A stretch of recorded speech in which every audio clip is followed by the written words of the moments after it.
What's up, guys? Welcome back to another episode of Chat on the Mat with Sensei Denny, of course. Today I'm followed by two new guests and one returning guest. We've got DJ on the end over there, we've got Sensei Jason, and we have Sensei Mando. How are we all doing today, gentlemen? Can't complain, pretty good. Yeah, amazing. Good. So I want to start off with introducing our new guest today. DJ, why don't you go ahead, tell us a little bit about yourself. I started training at Victory in 2016 and then trained throughout high school, then left for the military in 2020, got back this year, May, and then been training full-time since I got back. Right on, man, right on. How was the military? It was good and bad at the same time. Yeah, it's definitely something I don't regret. I loved doing it, but hated it at the same time. I think everyone goes through that when they join the military. But yeah, for the country, for America. Yes, sir. Hell yeah. Thank you for your service. Thank you. Jason, tell us a little bit about yourself. I'm the owner, there goes the light by the way. I'm the owner of the Naperville and Frankfurt location. I started training martial arts when I was 4 years old, and I'm an old fart now, I'm 29. Well, I'll be 29 in a week, so I've been doing martial arts for a long time, let's just put it that way. My passions are long walks on the beach, teaching martial arts, and then also just helping people who don't have confidence learn to see themselves the way us as senseis see them, and then teaching them to be confident in their own right. Yeah. That's what I look to do. Right on, right on. I mean, I've known you since I've been here, but how long? When did you start at Victory? You've been training. You said you've been training since 4? Mm-hmm. That's crazy. So, when did I start at Victory? Maybe 2010. So we're at 2025. So I've been there 15, 16 years here now. Yeah. How old were you? Thanks to Sensei Adam, changed my life. In 2011, I had to be 13 or 14, if I'm doing the math correct. But yeah, Sensei Adam. I walk in, he's there the first day. I'm like, this guy is something else. He looked at me differently, gave the attention differently, gave advice differently than anybody else that I've ever worked with, and he's more than just a coach. He's a sensei. It's that's what I want to be. When I met him. Yeah. DJ, how long ago did you start training? Started training here? Yeah. It was 2016. Funny story is that me and my dad, we both agreed that I need to learn how to defend myself. That's why I started. And we actually went out looking at a different gym, but they were closed. And then we came here. So it was like a blessing in disguise, basically. It's crazy how that happens. Yeah. Yeah. Mando, we know you. Yeah, you guys know me. So we'll dig a little bit deeper on those things as the podcast progresses. But the first thing I wanted to talk about, guys, is what separates martial artists from regular athletes or regular people. I think those are two different distinctions. I think obviously a martial artist is completely different than a regular person, but I also think it goes beyond that, and martial artists are different than athletes. Because you could be an athlete on one end, but then it's a completely different thing to be a martial artist. So, DJ, what do you think about that? I think mentally, it's completely different. Obviously, every sport has discipline and hard work, but from Victory, what I got the most growing up was the talks from Sensei Adam, from Sensei Jason. That changed my life, and actually it helped me in the military as well, because a lot of people that join the military, they're really lost, and without, I think, those mat chats that we had, I wouldn't be the person I am today. So, What one do you think stuck out the most to you that kind of drove motivated you the most? Stuck out to me, I think if I wouldn't be able to go through the military without, which is funny because our talk right now of the month is gratitude, and that word right there has changed my life. Yeah. I'm just grateful for everything that I have. So that's definitely stuck out to me the most. Yeah, that's powerful. Jason? Repeat the question for me. Oh man, good thing I have notes. Good thing I have notes written down. Yeah. What separates martial artists from regular athletes and/or regular people? Okay, so the difference between an athlete and a martial artist is number one, martial arts is a lifestyle. You gotta live it, eat it, breathe it, sleep it, read it, whatever. It's your whole life.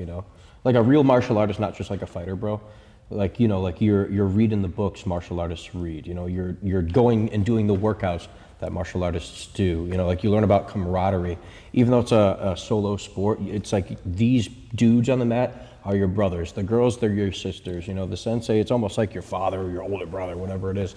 And it's like it's an entire lifestyle built around being a martial artist. And the coolest part about it is it's not just a sport that works your body, but it's like it's a philosophy that strengthens your mind too. You know what I mean? Like, so like it's one of the hardest things you can do. There's nothing harder than literally rolling against a strong, sweaty dude trying to make you get choked unconscious, and you have to just try to not die, not tap out. You know, like it's, if you can do this, you can do anything. And that's what, like, you can shoot a basketball, make a 3-pointer, no problem, whatever.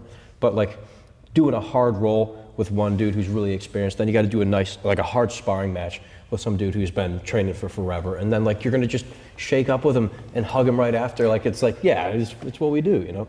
So like just the lifestyle around it, like the discipline involved, the commitment, and then like also like the willpower you need to show up when you don't feel like it is so much different than running a ball down a court or like hitting a tennis ball. Like, no disrespect to those sports or anything, but like it's just not the same. You know, like martial arts, it's a complete devotion, a conviction you need to have in order to like really get the most like out of it, you know? Mando? Yeah. So, Clear his throat. yeah, I gotta clear my throat. But kind of what he was saying is that like the graciousness of the sport and the people on the mats, right? Like we take care of each other. Like we'll go hard and everything. Like, you know, we'll train. You know, sometimes people get hurt, everything, whatever. But at the end of the day, we're still taking care of each other. Right, yeah. Everybody on the mats is all, you know, we all have like kind of the same mission, going to the same place. And I think what separates that from just like regular people, like you said, like we still have that respect for each other. You know, it's like after the fact, you know, we dab up everything. You know, it's like love you, bro, everything. But it's like what this says on the wall right here. We will demonstrate the highest level of respect and honor. And you walk around with like a badge on your chest, treating other people differently as opposed to somebody that maybe didn't have this kind of upbringing of that tough lifestyle built from iron sharpens iron on a daily 100%. Basis. Yeah. Yeah, absolutely. Yeah, I think kind of going off of what you guys said, I think it's the combination of the physical aspect and the mental and emotional aspect. It's just the lessons you learn on the mats, it applies so much, not just on the physicality of the sport, but, you know, in your life. It applies outside of the mats too. And it's one thing I've done is I feel like I am a completely different person and better person in my own personal endeavors because of what I do on the mats. It just naturally translates from the mats to the outside because it is a lifestyle to be a martial artist. You know, I think even like Jason, you said fighter bros. I think there's, even within the gym, there's a distinction between dudes that just come in here to hit stuff and dudes that come in here for the lifestyle of it. Oh yeah.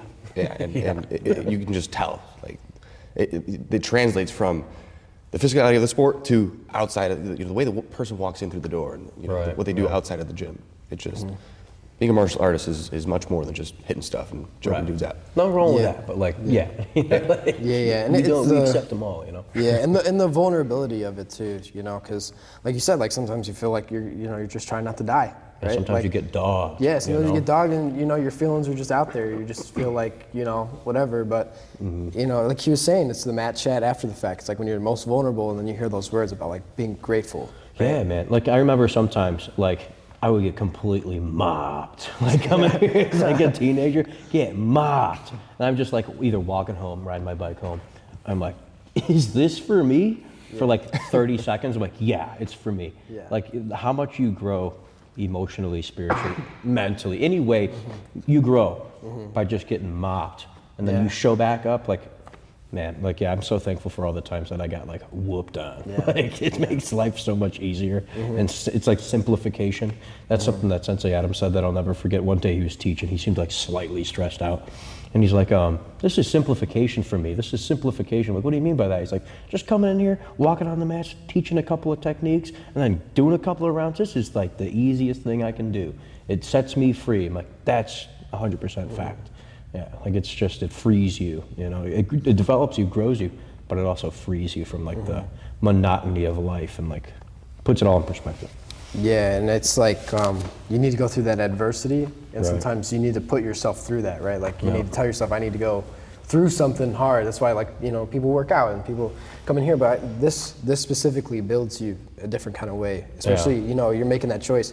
Like you're saying, you're going home and you're like, man, is this really for me? And then like the next day, you're gonna go do it again. You know what I mean? You have to put yourself through that. So you come back in, you know, what's gonna happen today? Am I gonna get mopped again today, or am I gonna, you know? It's the world's healthiest and most productive addiction you could have. Yes. Martial arts training, you know? Yeah, when I first got back from the military in May, the first few months were rough because I was just getting dogged on for months, just by It wasn't that bad. fighters, and yeah, it was good though. It definitely helped me grow even more now than ever. So it was great. What do you think, DJ, you kind of already answered this, but what's, everybody else, if anybody wants to chip in, what's the biggest lesson you think you've taken from the mats and been able to apply it outside in your life? Yeah, I could give a good example. Like when I first joined, went through boot camp and training and all that, and then I was in DC, and I hated my job. I was just sitting in a booth, staring outside a window for 12 hours, no phone, nothing. You just sit there and make sure nothing happens to the, like security-wise. And just sitting there, just miserable first few months, and then after I was like, what am I doing? Like, this is not that bad. I was like, so I was just being grateful for all the little things around me, my family that I would talk to afterwards, my friends that I would talk to afterwards. When I got to go home, I was even more grateful of being at home than I ever was before. So yeah, like gratitude is definitely the biggest lesson I've learned here. Yeah, for sure. I love that. Anything guys you want to add? You have to repeat that question. Repeat that question. What's the biggest lesson you've learned on the mats and been able to apply off the mats? I got it. You remember now? Yeah, I remember now. I'm listening intently, so I'm not going to remember the question. Are you? But yeah, so like, I don't know, like, repeat the question again? I'm kidding. No, so anyway, like I would say, like, oh man, like how hard you have to work here when you're in class training, nothing stacks up to it. I remember like my first job, I was a busboy. At first, you know, at any job, you're not good at it in the beginning, right? And like, I was not good, but like you work so hard here that when you go to work, as my first job, cleaning tables, being treated rude and disrespectfully by customers, all that, you know, like other coworkers rude as well, whatever. You're a 15, 16-year-old kid, people talk to you different. You know, I'm like, for me, I'm like, okay, well, I don't know what I'm doing, but I'm gonna work my hardest and I'm gonna figure it out. And like, that's kind of how you treat it on the mats. Like when you're a new student here, I don't know what I'm doing, but I'm gonna try my best, I'm gonna try to figure it out. So I use that as like okay, if I could do these classes here, I can take a class from like Sensei AB at the time or Sensei Grisco at the time, you know, like I can do this no problem. So like the work ethic that you get from it, the drive, the intensity, like there's nothing else that can give you this, you know, like wrestling maybe, but that's part of what we do. Right. You know, like the way that it takes you and gives you the edge in so many ways, like whether it's work ethic, whether it's like the commitment you give to something or the sacrifices you're willing to make, you know, like that you get from this and you translate to whatever you do in life besides this, it's gonna translate. It's like, that's the biggest, like, I don't know, biggest benefit besides being able to defend myself, you know, like that's pretty great. Absolutely. Yeah. Mando, you got anything to add? Not to add, but you know, this is the question. But the biggest thing that I learned is just being like water, right? And just being able to fit in any kind of situation, any kind of scenario. Where I first like really applied that was on the mats when you have people that have different styles, you know, doing different things that maybe you're not used to. Is just being able to work your way around that, figure out a different way, because adapt, you know my double leg might work on somebody, but it might not work on somebody else, right? Yeah. So then I have to switch it up to my single leg or switch it up to something else, right? And then I kind of let that trickle out into life, right? Because you know there's those people, like you said, those coworkers that are mean to you and everything, and you have to learn how to deal with that and not let your emotions get in the way. So just be like water and just fit into any kind of shape and let life, you know, just not let it happen in front of you. You know, obviously take your moments and, you know, take advantage of your opportunities, but not everything you need to be so like, this is me. Like sometimes you can, you know, Be formless, my friend. Be like, formless. personally. And learn from everybody. You know, learn something from everybody. That's another one of the biggest things that I learned from Sensei Grisco is that there's every single person, even like the white belts, the first day on the mat. There's something you can learn from every single person. Whether it's 100%, yeah. whether it's about MMA or it's about life or, you know, whatever you're doing, school, work, there's always something you can learn from somebody. There's always a different perspective. It's always huge. Yeah. Like when you walk into the Naperville school, like you would, you know, like any other place you see like black belts, trophies, tough guy stuff. Like you walk into Naperville, the first thing you see is a white belt tied to the first cage panel when you walk in. It's because it's exactly what you said. That's why, you know, you can learn anything at any time from anyone, and it's a sentiment to staying humble. Yeah, like martial arts has taught us to do. You know, like life will humble you, or you humble yourself. You can learn from anybody, and you know that's I couldn't agree more with what you said. That's super cool. Got to stay a white belt in the mind. You know, always. I mean, there's so much information out there to learn, and the worst thing is to think that you know everything. Right. Yeah. He who thinks he knows everything knows nothing. Yeah. You know. Yeah. I think the biggest thing for me has been, I always reference back to it just because it's such a powerful thing. I actually talked about it in my kids' class today, is resilience and the ability to endure, just toughness and all that. And I always think back to when I first started training, I was always the smallest kid around, you know, especially when I got bumped up to the teens class. It was usually me and Ryan, who was Remember Joey. Yeah, Joey. Joey was also like twice my size back. I was like a 50, 60 pounds. And then like everybody was like at least twice my size. Just massive dudes, at least to me back then. And those were my training partners.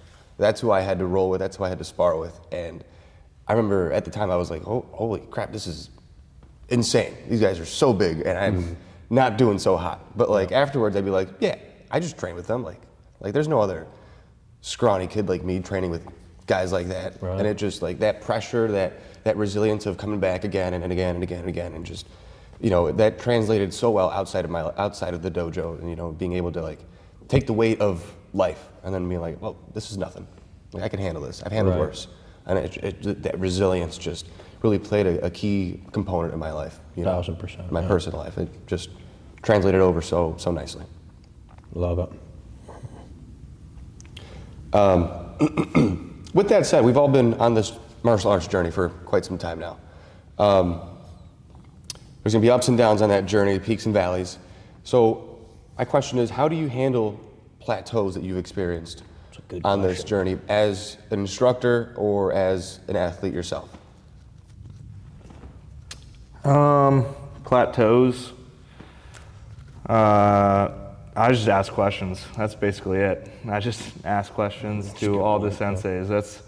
That's basically my biggest thing, is how I deal with it. Ask questions of where I need to improve, what I'm doing right, what I'm doing wrong, and just try to get in as much work as I can, because you will get better. And I always had the mindset of, I don't know enough, so I need to know more. And that's what gets me past the plateaus. So. Yeah, I mean, for sure. Like, questions for sure help. But for me, it's like, think about like this quote, like, nothing changes if nothing changes. Or if you want things to change, you have to change. Like plateaus, you normally get there because you get to a certain point, right? But what got you here isn't gonna get you there. You know, like, so like maybe you have to train differently, or maybe you have to ask more questions, or maybe you have to read a book, or maybe you have to watch a couple of fighters and digest their, you know, the way that they go about it. But if we're just talking about like plateaus in life, like you got to start throwing stuff at the wall until it sticks. You know, like, you got to hit every option that you can. Like, you have to try different things. And like most people don't do that because they're so afraid to fail. But here's the thing: you do stuff, you try it, you fail, but hey, at least you found something that didn't work. You know, and they're afraid of failure. Hey, you failed now rather than later. You know, at least you got it out of the way. But like with plateaus, it's easy to get to a plateau because a lot of what gets you there is like an emotional, like, high point. Like, oh, I'm doing so good, I'm landing my jab, I scored a great takedown, or maybe it's with the fighters, like I won this fight, I won that fight. But then like they feel like they're stagnant, like they're stuck in the mud, stuck in the water.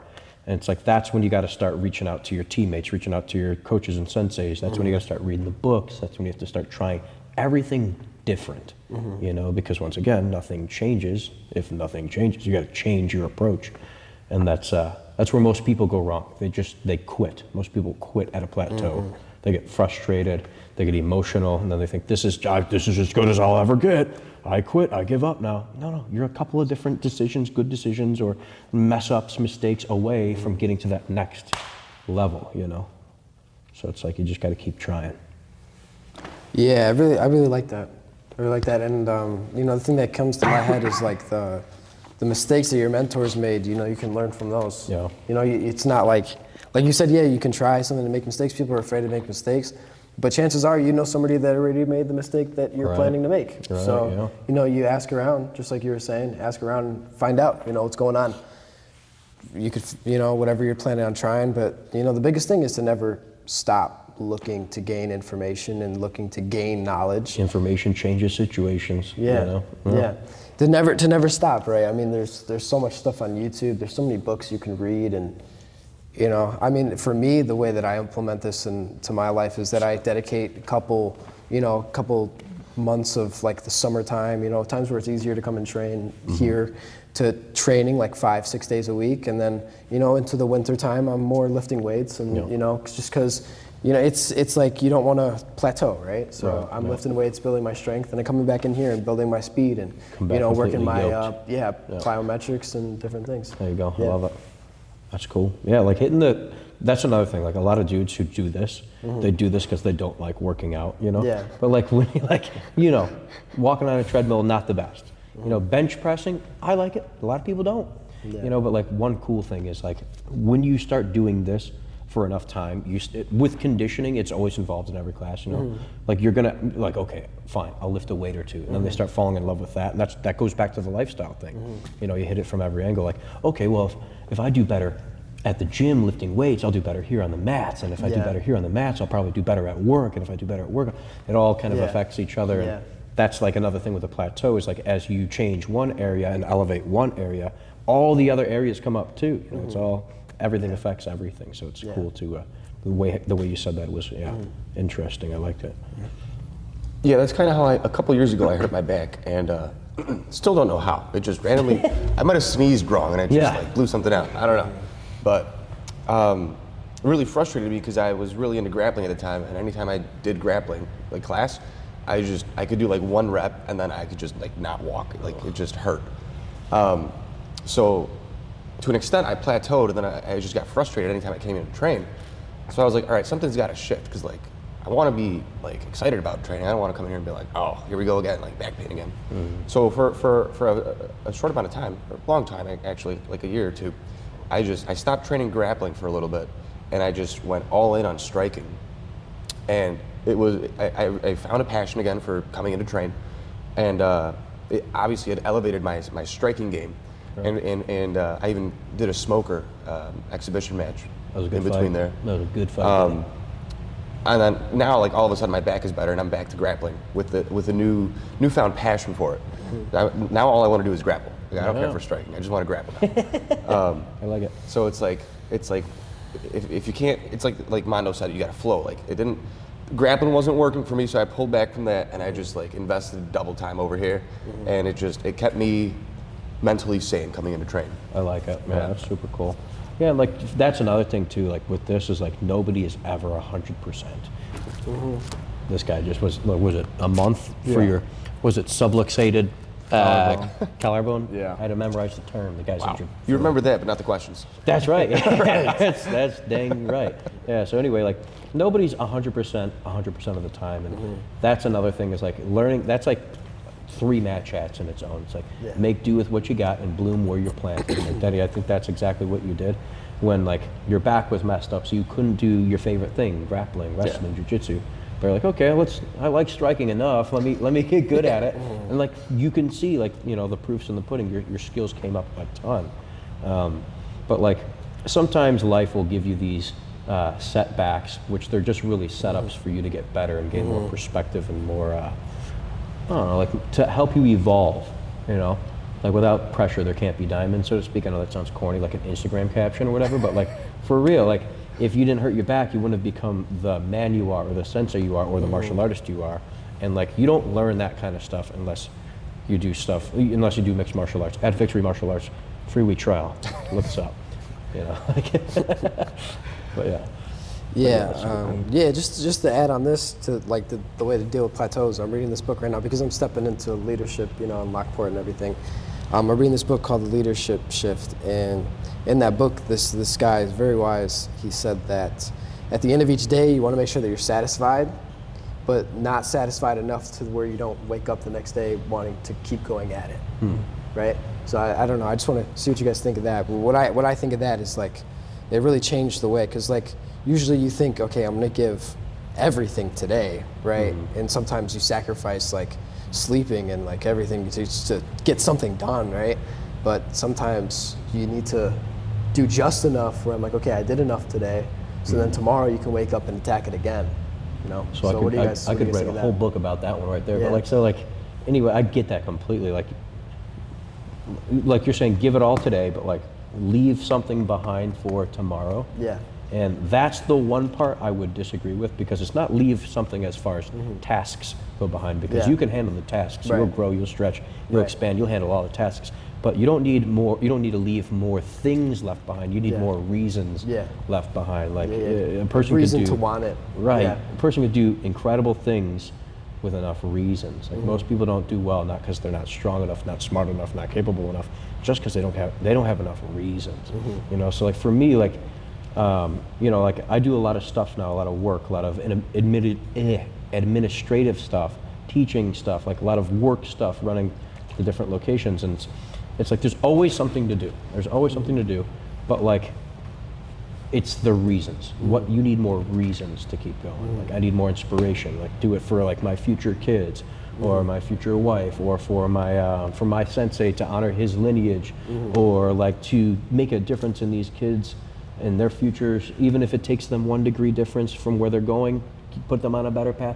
That's enough reason for me to like get hungry to get after it again tomorrow. And it's like, I agree with that quote, but I'd say don't leave things behind, leave reasons behind, Yeah, that's what I would say. Yeah. It's a better way to say it. I think it's really powerful because I'm very task oriented. I just have so many things I'm juggling. I feel like I'm juggling like 10 balls at the same time, like all day long. But I feel like a robot at the same time, because it's like I want to get so much done within a day, and I don't feel hungry for the next day. I feel frustrated that I didn't do enough today. You'll get over that. It's like man, You'll never be able to do enough, so to speak. But the satisfaction thing, if we come back to that, like you only feel satisfied when you fulfill your purpose. Like if your purpose is to make money, if you don't make money, you don't feel satisfied. Money is not a good purpose. But if your purpose is to make an impact, to touch somebody's heart, to take a kid with a broken wing and teach him how to fly again, metaphorically, right? To make somebody who clearly is having a bad day and just do something to make their day a little bit better, and that's your purpose, then you're gonna go to bed satisfied. Like the phone calls you can make them, the emails you can type them, the gym you can clean it, the parties you can plan them for, like the UFC watch parties. Those are great, by the way. But you'll never feel satisfied until you satisfy your purpose day by day, That's the only thing that satisfies me, at least. Yeah, and I struggled with like satisfaction when I got injured. So I got injured about 3 months ago, and I trained through it. And then I went to see a doctor, and he's like, you gotta take a month off. So I was lost. But teaching the kids definitely satisfied my purpose of Victory. It's big on love and grow, and love everybody around you. And I think of grow as in like growing myself. So teaching the kids kind of like helped with that satisfaction of giving me purpose, because I couldn't train, I couldn't lift, and that was basically my purpose before getting injured.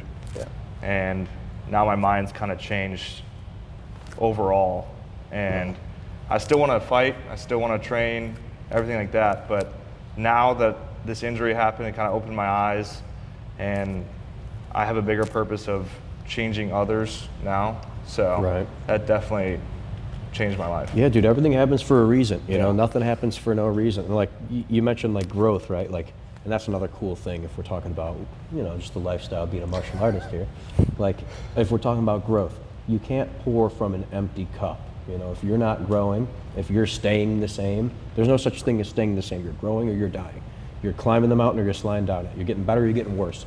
And like, that's one of the coolest things, free week trial, about being a martial artist is that like you have to grow, but you get excited about it. Like you're excited to read the next book. You're excited to go to the next instructor seminar. You're excited to go to the next, I don't know, like what's the one jiu-jitsu dude who's in town, seminar, whatever. Jiu-jitsu.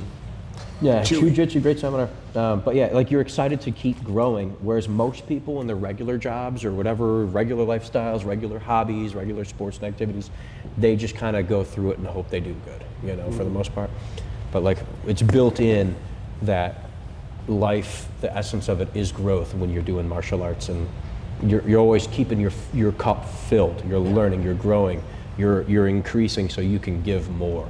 And then like to like a segue DJ's thing about, you know, like when he realized how much more fun and more fulfilling it is to help somebody else out, you know, that's another thing about martial arts that you don't learn from something else. It's like when your purpose becomes not just about I or just about me, and your purpose becomes about the people around you and the impact you can make, that's so much more like fulfilling than just like I want to score a touchdown. Yeah, especially when you can see the changes in the people that you're impacting as well. Right. You know, like when I'm dealing with these kids and everything, you know, just seeing them just act a little bit differently. You know, act a little bit more confidently. It's really, that's the most fulfilling parts. You know, you impact them and then you see them change and become a different kind of person or a better version of themselves. Yeah. I think that kind of goes into my next question. Actually, I was gonna segue into what is it like getting athletes or fighters ready to perform, both as a training partner yourself and for us as instructors. Sometimes, you know, Jason, I think you've got plenty of experience combined. You know, you got way more experience than any of us here. But what is it like? So it's a tough, it's a very heavy responsibility. And you have to be good at balancing it, managing it, and directing it, if that makes sense. Like, if we're talking about whether it's a boxing match, kickboxing match, MMA fight, jiu-jitsu match, even for the kids doing the grappling games, which is now combat games, free week trial. But anyway, so, you know, like you have to take it seriously and almost treat it like it's a newborn baby. And in the essence, like you have to make sure they're eating right, make sure they're getting their sleep, like simple stuff like that. Make sure their mindset is right. Every athlete has different mindsets. Some people have such fear attached to them that like they'll do great in the gym, but when they go under the bright lights, they freeze and they panic. So like you almost have to be Dr. Phil-esque and like confront them with their fears beforehand. It's like, hey man, just so you know, there's gonna be lights, camera, action, there's gonna be a crowd, there's gonna be people booing. Are you ready to handle that? He's gonna hit you and he's gonna hit you hard. But when you get hit hard, when the lights, the camera, the action, the people booing are there, are you gonna break or are you gonna rise to the occasion? You know, so like something we started doing, actually one of them was DJ's idea, was for one of our athletes to actually play the sound of the crowd in the background. Okay. And it's almost like simulation. That's something that you probably did in the military or something. Yeah, I guess. we did a lot of like war sounds when we were training, so it really got your mind right. And it sounds goofy, and if somebody were to walk off the street, like, what's going on here? But like for real, it's like you put them in the simulation chamber with the rounds and you play the background noise. They hear the bell, they hear the crowd, they hear the boos, but you like the boo, you're desensitization is what it's right, called. Yeah. Exposure therapy, so to speak. But then you do the simulation chamber in other ways too, with talking to them. It's like, hey, how are you? What's your mind like right now? What's your anxiety level on a scale of 1 to 10? Don't lie to me, dude. I was scared before every fight. If you're not scared, you're a sociopath. You should be scared. Like, you need to be, a little fear is good. Nervousness is good. That's your body preparing you. If you're not scared, let's pull out of this fight. I don't know. It's not a good idea. But maybe not for everybody. But like, there's so much that goes into it. And you want to make sure that they care as much as you care. Because if they're just thinking they're going to show up 1 or 2 days a week and eat Burger King and then lift at the gym once or twice and they think that's enough, they're in for a rude awakening. So you have to give them the reality of the sport, be there like a mother or father for them to support them, guide them, and like kind of like take control of them. And after a couple of fights, like we got some experienced guys now, like they kind of do it for themselves. But for the new guys, it's always the same thing. Like you have to like be there for them, answer the call when they need it, tell them, direct them, give them every little thing to eat, every little thing to drink, every little, how much you're sleeping, how to cut weight, all that stuff. That's wild. I didn't even think about all those things.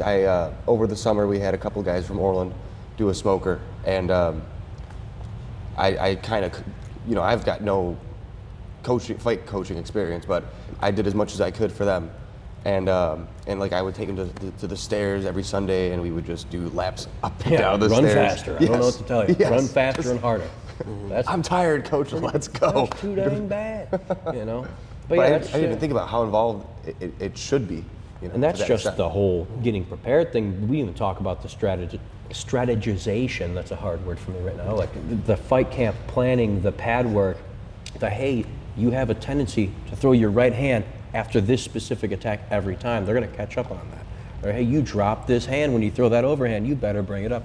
Like nitpicking in a positive way, unlike the gratitude mat chat, but nitpicking every little tiny mistake and trying to reprogram them as if they're like a computer program, reprogram them to make these bad habits like more automatic, make them good habits and make them automatic throughout the 8-week, 10-week camp, however much time we get.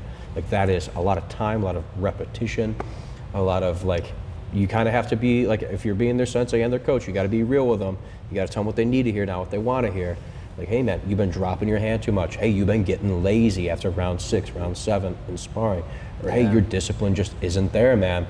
Like you got to be real with them, and they either rise to it or they run.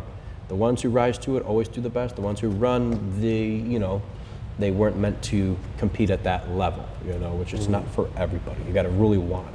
You ever had to pull the plug on anybody? Oh yeah, yeah. A bunch. So like, there's that one corny quote. It was like an old school, The Ultimate Fighter episode of Dana White doing the "So you want to be a fighter?" You know what I'm talking about? Yeah. So it's kind of like that. Like, so you want to be a fighter, but do you want to show up and do the rounds? Do you want to get here at this time on time? Do you want to stop lollygagging in between rounds and get your next partner? Like I'll always be like, I'll put a timer on. Okay, well, let's get a water break. You have this much time. Yeah. That's a 1-minute timer. You better be back here, high-fived, bowed, ready to do your next round. And sometimes I'll have them like do some sprints or push-ups or something if they take too long. I'm like, listen, I understand. You think you want to fight, you think you want to compete, but you have to do the real process. You have to treat it like you're in the military training to go to war against somebody who's trying to kill you. Like if you're gonna compete, it's not like they're just gonna be like, their opponent's not gonna be like, I'm just training a little hard for this. No, your opponent, you always have to imagine, is working twice as hard as you.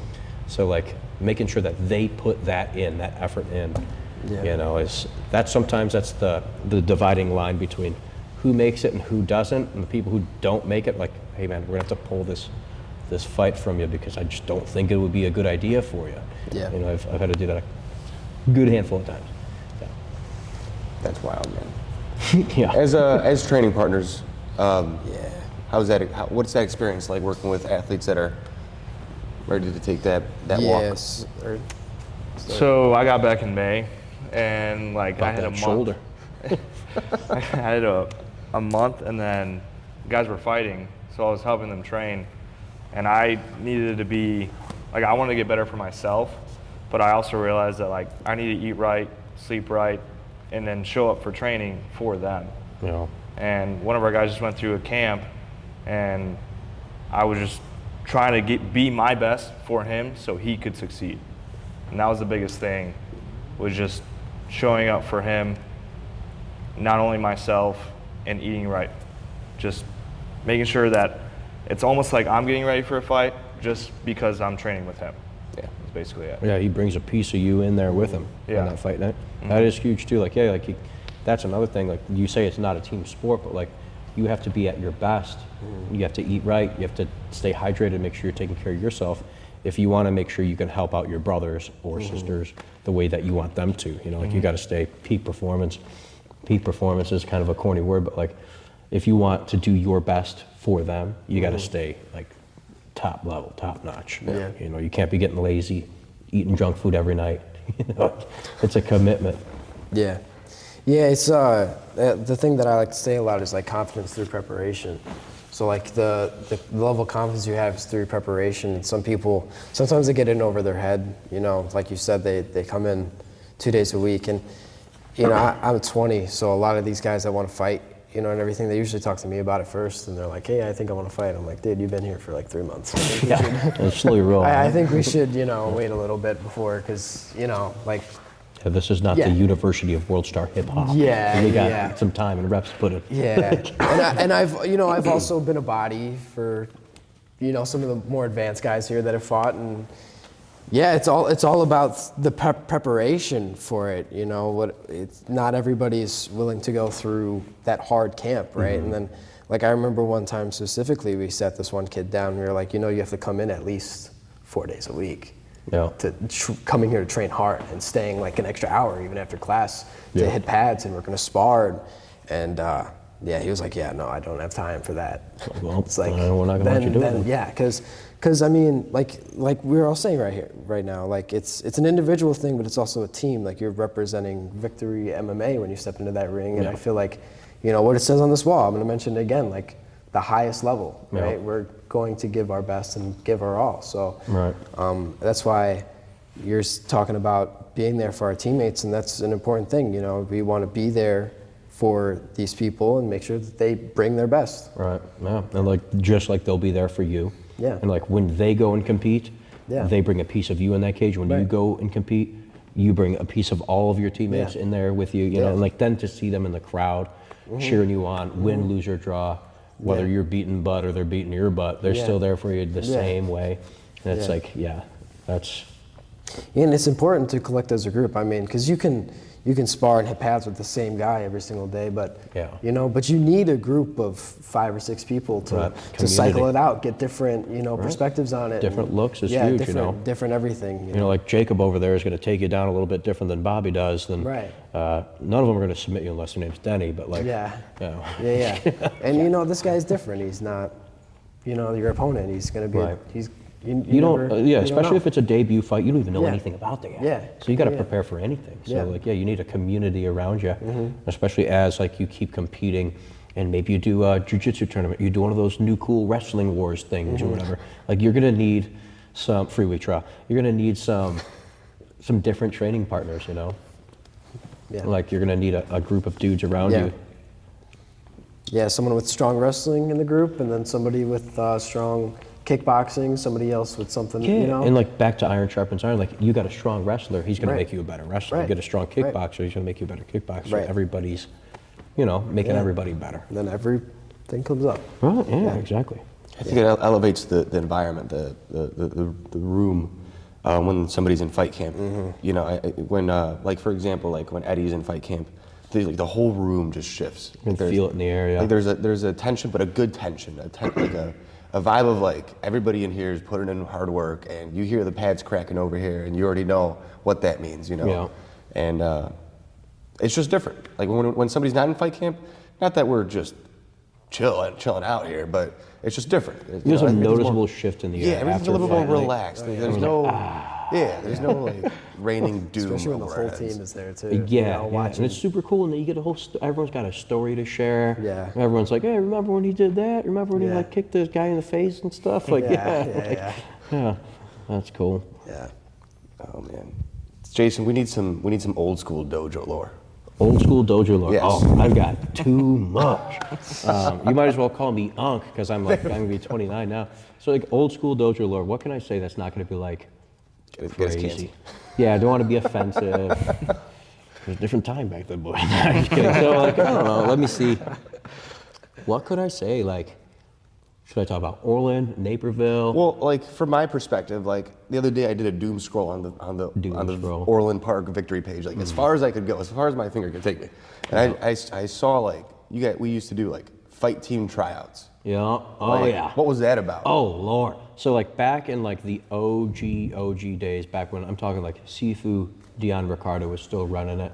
Then we had like Anthony Bodicani, Sensei Grisco, Paul Reinhardt, Rhett Wheeler, like all these other people who used to be involved here at Victory and other locations were there to help like run the tryouts. The tryouts were just it was a slugfest. That's what it was. It was basically, welcome to the salty spittoon, how tough are you? You know, how tough are you? No, I'm kidding. It wasn't always like that, but for sure there was a major part of it that was like that. But you know, with Seafood, Dion Ricardo being there, a lot of it was like what we do. There's a lot of philosophy involved. There's a lot of like dietetics involved, making sure you're eating right, teaching you and educating you about your health and stuff like that. It was super cool, actually. But the tryouts, you just basically, oh my gosh, like the conditioning was terrible. Like you'd be carrying like, do you remember we had those giant tires that took us forever to get rid of? Yeah, like the we tractor used to tires that actually were like- use all of them. Yeah. Oh my God. Yeah, the biggest one I had to flip when I was like 14. I'm like, it ain't happening. He's like, you can do it. I'm like, I don't know about that, man. He's like, flip that tire. I'm like, I had to flip that tire. You had to flip it from, we saw the fence from one side of the dojo to the other. Back when we still had the drywall with all the holes in it. What a time. Wow, we came up. But yeah, like you'd be flipping tires, throwing a like sledgehammer at the basically all the workouts were manual labor. Yeah. We had to carry like the sandbag, slam it. You had to pick up a partner who was always bigger than me, pick him up, carry him across the width of the dojo, and then burpees, mountain climbers, sprints, high knees, 100 kicks on your right leg on the bag, 100 kicks on your left leg on the bag, and then you have to spar to the death. Oh my God. And I'm like, this is wow, they're really weeding out the weak here. And like, luckily, like the first time I tried out, I didn't make it. You know, like it wasn't a walk-on thing. Like a lot of people did not make it. They ran a tight ship. So like the first year I tried out, I don't know, the first season we used to do 2 seasons, like fall and spring. Fall I didn't make it. I just whatever didn't make the cut. And that like I was like, okay, I'm making this thing next time around. I was probably 15 or 16 or whatever at the time. So like I've been training for this moment. Like I was going to the gym, sprinting on the treadmill like a maniac. People were like, should we call that guy's parents? He seems upset. Like I'm sprinting on the treadmill, eating right, all while being on the cross-country team in high school. And like I'm doing this so it can help me make the team.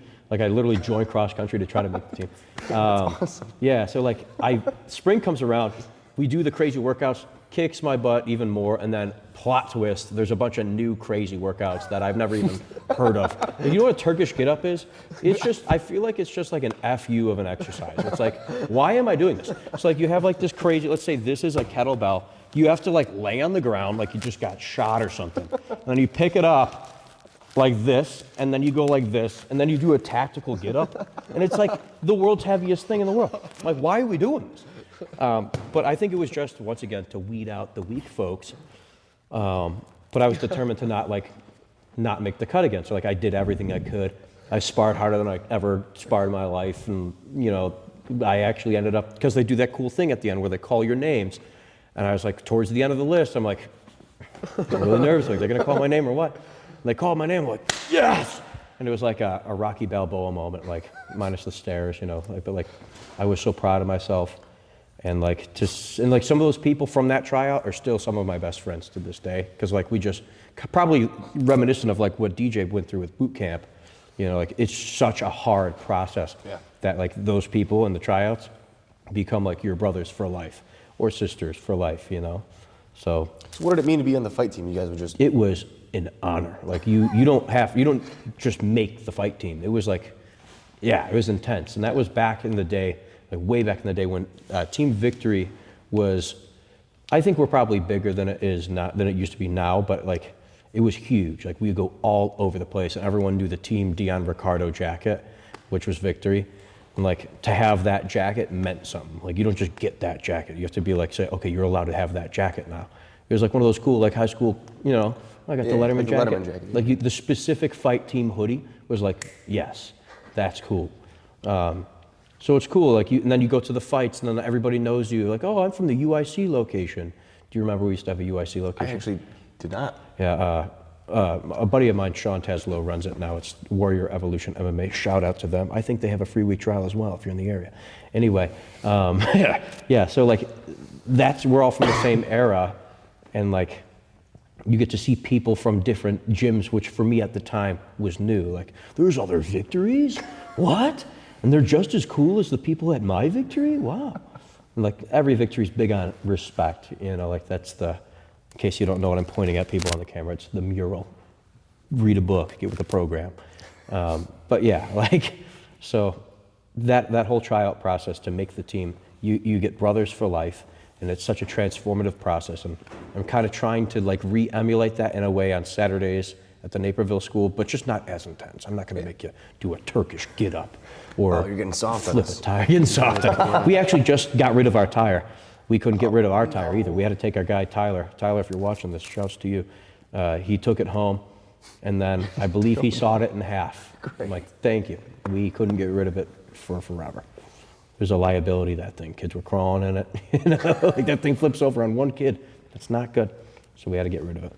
Yeah. So you're saying I shouldn't get a tire? 'Cause I Definitely don't. I mean, right. unless you're, what are you, a CrossFit gym, dude? No, Well, we don't need a tire. Come on, come on. I work with semi trucks, and the guy next door is a tire shop. I was like, I keep There looking you at those go. tires. I'm like, all Well, right, now they got those one of cool- those is coming to my dojo. Like if it's a bargain, then yeah, like it could go right back to its home. Yeah. You know, like where we used to Used to have them them stacked like 8 feet high. Yeah, and then that was also annoying too. You'd have kids in there and like hiding, like Timmy, get out of halfway there. through first class, like, Timmy, what are you doing in there? I can't get out. Like, oh, jeez. No, I'm just kidding. We'd never do that. We're highly responsible here at Victory Martial Arts Academy. Oh my goodness. I don't know if we have any lore that deep. Oh no. I could keep going. Like, I got some other crazy stuff, but what's your bathroom break policy? I got to take a pee if we're going to go that long. You gotta raise your hand if you gotta go to the bathroom. Yeah. You gotta take a potty break? Actually, yeah. Go All ahead. right, I'm going to take this off so you guys don't hear the lure in the bathroom there. Be right back. But yeah, you guys continue. I'll be right back. Commercial break, commercial break. And we're back after Jason's potty break. It was great, lovely. 10 out of 10 would recommend these bathrooms. Great, great. The bathrooms at Victory are phenomenal, guys. Cleanly, free trial. Free trial. 5-star review on Google.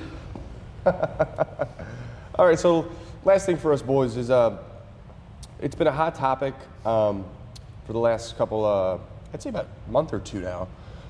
This gentleman by the name of Moneyberg. The whole idea, for those of us that don't know, is that he basically, in a sense, bought his way to a black belt because he just paid for private lessons from these really, really big jiu-jitsu names for the last 3 years. Has never actually taken a formal, class in which he's rolling with other individuals and whatnot. And through private lessons, he now has a black belt. And personally, I don't think it is valid. There's obviously different philosophies on what it means to be a black belt, but I don't think in any philosophy he is able to call himself a black belt. Yeah. But feel free to chip in. What do you guys Yeah, think? you can't fast track your way to a black belt. I got I don't know how many words, but I have a couple of words. 2-month Dagestan, brother.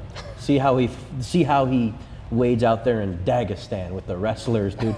Like, I don't know, like take him to a regular open mat, like any jiu-jitsu open mat, and let's test that black belt out. Like you said, there's multiple definitions of what it means to become a black belt, but none of those definitions entail 3 months and a lot of money. Like it's a process. There's a lot of time you have to put in, a lot of sacrifice you have to make, a lot of losses, a lot of mistakes you have to make, failures you have to overcome.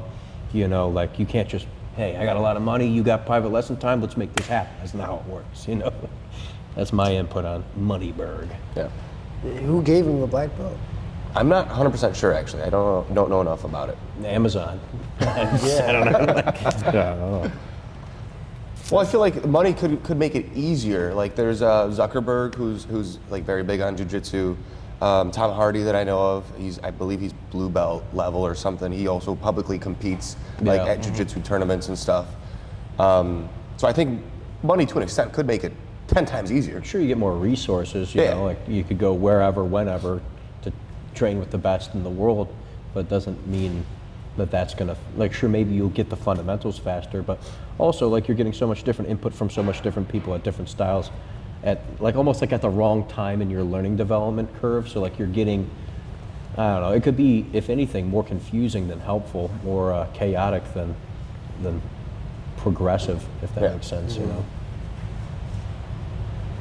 It's like taking not to cut back in here, but it's like taking a brand new student on a 3-week trial. All right, you're doing 3 days at Jackson Winks, then you're going to TriStar in Canada, and then you're going to, like, before Conor McGregor went crazy, SBG gym in Ireland, and then you're going to tell me what you think, what's your philosophy on martial arts. Yeah. You know, you're going to come out like 3 complete different philosophies on whatever martial art you're training based on where you're at. Yeah. DJ, anything to add? I have no idea. You don't even know who he is. Nice. I just know that he got his black belt in 3 years, and that's it. Super Crazy. helpful. Yeah, I know. I don't know enough about the lore about him. But yeah, you can't replace like hard work with money. Like it's just, yeah, you need to put in the time, put in the work, and if he's only doing it with private lessons. From my understanding, yes. Just like Yeah, you one-on-one can't time. become a black belt just working with an instructor one-on-one. That's just not how that works. Yeah, I don't get that at all. Like, Yeah, you that have to doesn't make roll, any sense. You have to do a whole room of random dudes who are your teammates for a decade to really figure it out enough, you know? Yeah, and having some kind of experience. Right, plus like if you're only doing... Because it's like, I mean, you can study like a jiu-jitsu book, Right. but like that doesn't mean you know how to do it, right? Like, Right. And like, imagine like you're playing chess against one guy, private lesson instructor. Yeah. You're playing chess against one guy for 3 months. Oh, I'm a black belt because I can beat him now. But then you play chess against somebody else, completely different strategy. You're like, oh, well, I'm a beginner again. That's, you know, like you can't become a black belt playing chess against one person or doing jiu-jitsu against one person. Like you have to like against multiple different people, different styles, different experience levels, different walks of life. Yeah. You know, that's part of it. yeah, that's I like that point that you made because I spent the summer in Colorado and I was, you know, training at a different gym, and the things that they were doing was so different Yeah. than what we do in here, you know. Well, I mean, thinking about it, like we do more MMA based, like wrestling stuff, jiu-jitsu stuff, and all that, and they were like more just jiu-jitsu and Muay Thai, but like the positions were different, you know, the way that they went about teaching it, and you know, even they prioritize rolling over technique some days, and you know, just, you know, the structure's different. It's, you get different pieces of it, you know. Right, yeah. Yeah. Yeah, I spent some time training in Maryland when I did have time. It was very limited because of the military, but their structure was completely different than here. Their jiu-jitsu program was Bang Muay Thai, so it was Boss Rutan's. The jiu-jitsu is Bang Muay Thai? Or no, their Muay Thai, their striking, their first hour. Gotcha. And then the jiu-jitsu part, it was mostly warm-ups and then one technique, and then we went hard rolling. Everyone's just trying to rip your head off. So I was like, I'm not trying to get injured here. So it wasn't really worth the money and the time. So I just kind of trained with some guys in the military when I did have time. But yeah, it's completely different all around, Yeah. gym to gym. So Yeah, that gym was definitely not a 5-star rated Victory Martial Arts Academy in Orland yeah, Park. definitely not. No That free doesn't trial. have free retrial. Yeah. Yeah, you just reminded me though Shameless of plug. like the etiquette. Like when I was over there, I felt like people were just trying to kill me. That is pretty Yeah. common. You know, that's something that's different about us is like we're all just like unified under one banner for one goal. And like Yeah. you guys might have met him before, like super tall dude from what used to be Victory Forest Park, which is now, shout out to Intercept, that's what they're called now. His name is Pierre Walters, and he always said, stay a fist, which happens to be our logo. Like we need to stay a fist. Like we're all together, we're all here under one banner for one goal. Yeah. And we're not trying to rip each other's head off. Like Yeah. sure, we'll push each other, but we know each other's limits, but we're gonna push those limits not drastically, but like gradually over time. We're gonna push each other and expand, but like we're not here to like beat up on one another or dog each other out or break each other down. We're here to build each other up and stay a fist, which I thought was a cool thing. So shout out to Pierre on that one. If you're watching, who knows? Yeah, it's perfect. Well, guys, I think that brings us to a conclusion. I appreciate you guys taking the time out of your nights to chat on the mat. And yeah, thank you guys. Hope you guys have enjoyed this episode, and make sure to like and subscribe. Yeah. 5-star review on Google. Google.